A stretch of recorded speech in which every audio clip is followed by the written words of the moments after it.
So next up, we have The Lost Daughter, adapted from the Elena Ferrante novella of the same name, and scripted by Maggie Gyllenhaal for her directorial debut.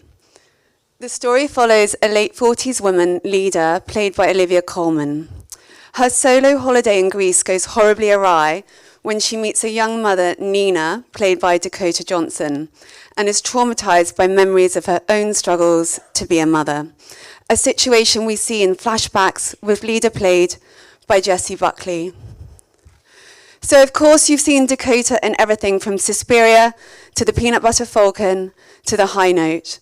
And Jessie has starred in award-winning limited series Chernobyl and Charlie Kaufman's I'm Thinking of Ending Things. Please welcome to the stage now Dakota Johnson and Jessie Buckley.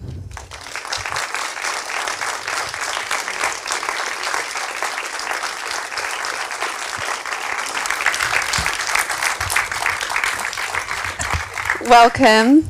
I'd just like to address the fact that Olivia Colman couldn't make it because her production schedule changed. So sorry about that, everyone. But welcome. Thank you for being here to talk about this brilliant film. First, we're going to take a look at some stills, a little montage.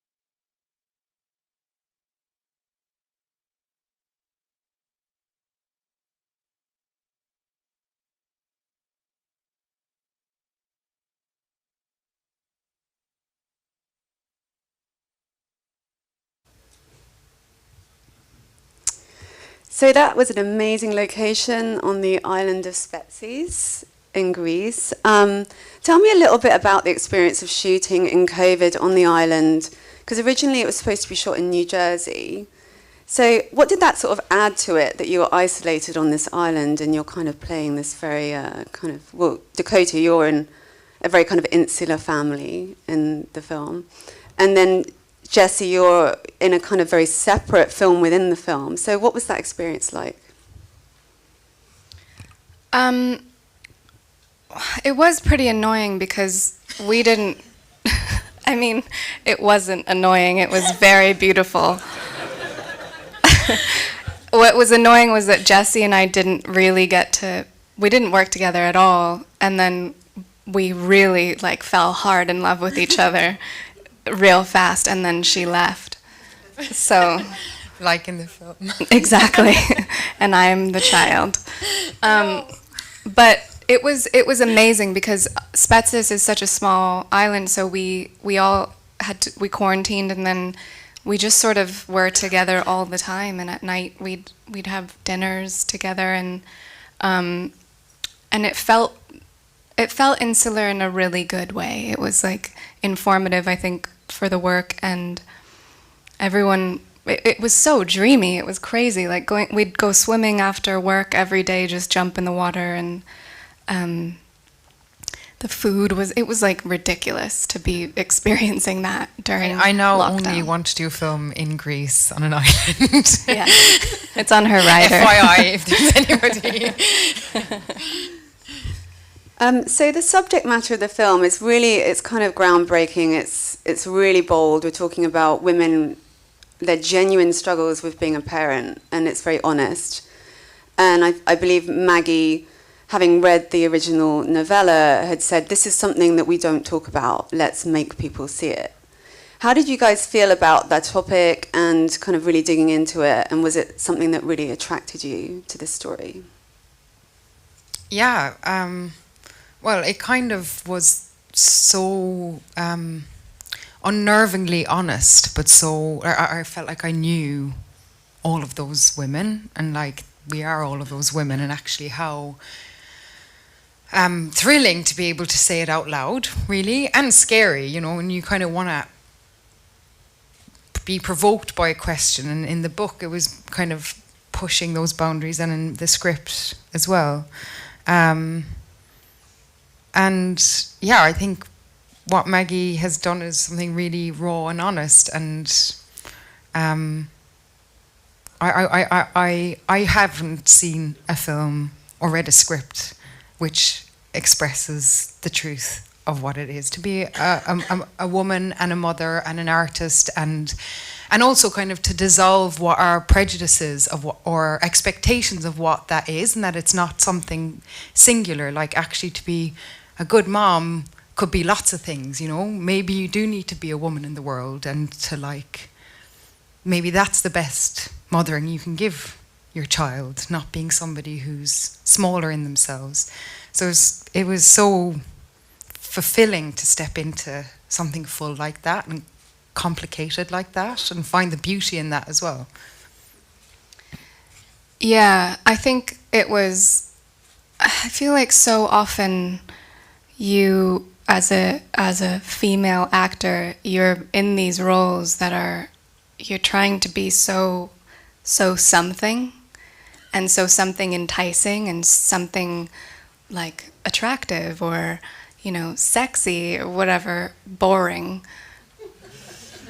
And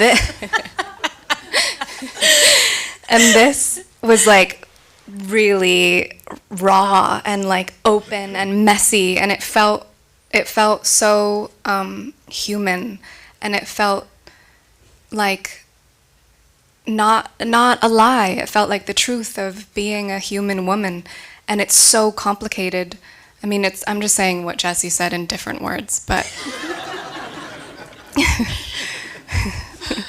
but what was cool is that obviously Jessie's young Leda and Nina are experiencing the same thing, and Leda gets to have this moment of exploration and freedom, and like this, you know, for so long she has this deep need, this like hunger to be seen, and so does Nina, and Leda gets seen, and then Nina, I don't know if she ever will.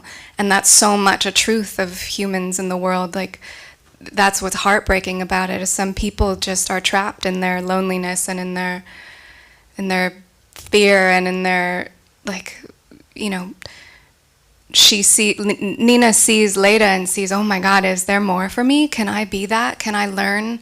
Could I expand my mind and my heart? And, you know,